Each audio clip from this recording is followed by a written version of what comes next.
Toni Kroos ഒരു കാര്യം വ്യക്തമാക്കുന്നു. അദ്ദേഹം പറയുന്നത് ഇങ്ങനെയാണ്: ബ്രസീലിനെ അവരുടെ നാട്ടിൽ ലോകകപ്പിന്റെ സെമി ഫൈനലിൽ 7-1 എന്ന സ്കോറിന് തോൽപ്പിച്ചിട്ടും ഞങ്ങളോട് അവർക്ക് ഒരു പ്രതിഷേധവും ഉണ്ടായില്ല.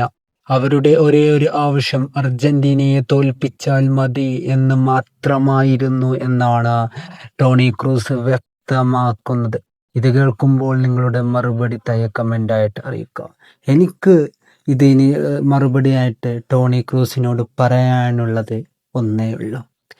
ഞാൻ പറയാൻ പോകുന്ന ഈ കാര്യം ബ്രസീൽ ആരാധകർക്കും അറിയാം, അർജന്റീന ആരാധകർക്കും അറിയാം, സോഷ്യൽ മീഡിയ ഉപയോഗിക്കുന്ന എല്ലാ ഫുട്ബോൾ ഫാൻസിൻ്റെ ആരാധകർക്കും അറിയാം. വേറെ ഒന്നുമല്ല, ആ ഒരു ടൈം നിങ്ങളൊന്ന് ആലോചിച്ച് നോക്കിയാൽ എന്താ പറയുക, അർജന്റീന ഓൾറെഡി ഫൈനലിൽ കയറി നിൽക്കുകയാണ്. അപ്പോൾ സെമി ഫൈനൽ അങ്ങനെ തന്നെയാണെന്ന് തോന്നുന്നു. ഏതായാലും അർജന്റീന ഫൈനലിലുണ്ട്. അപ്പോൾ ജർമ്മനി ആണെങ്കിൽ എന്താ പറയുക, ടോണി ക്രൂസിൻ്റെ ടീം ബ്രസീലിനെ 7-1 പൊട്ടിച്ച് കണ്ട് കയറി വരികയാണ്. അപ്പോൾ ഈ ഊക്ക് എന്ന് പറയുന്ന സംഭവം ഉണ്ടല്ലോ, നല്ലോണം കൊടുത്തിട്ടുണ്ട്.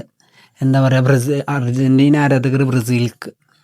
ഞാനൊരു കാര്യം പറഞ്ഞാൽ, ഒരു പാട്ട് പാടിയാൽ അത് ബ്രസീൽ ആരാധകരുടെ മനസ്സിൽ ഇപ്പോഴും വേദന ഉണ്ടാക്കുന്നതാണ്, അവരെ തളർത്തുന്നതാണ്.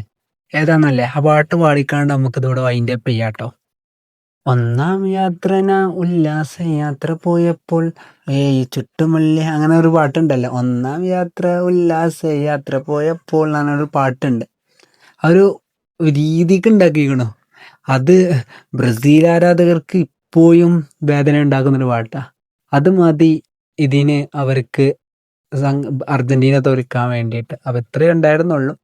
അപ്പോൾ ഇതിനോടുള്ള നിങ്ങളെ മറുപടി കമൻ്റായിട്ട് അറിയിക്കുക. ഇതുപോലത്തെ ഫുട്ബോൾ റിലേറ്റഡ് വീഡിയോസിനായി ചാനൽ സബ്സ്ക്രൈബ് ചെയ്ത് സപ്പോർട്ട് ചെയ്യാം. Okay, by.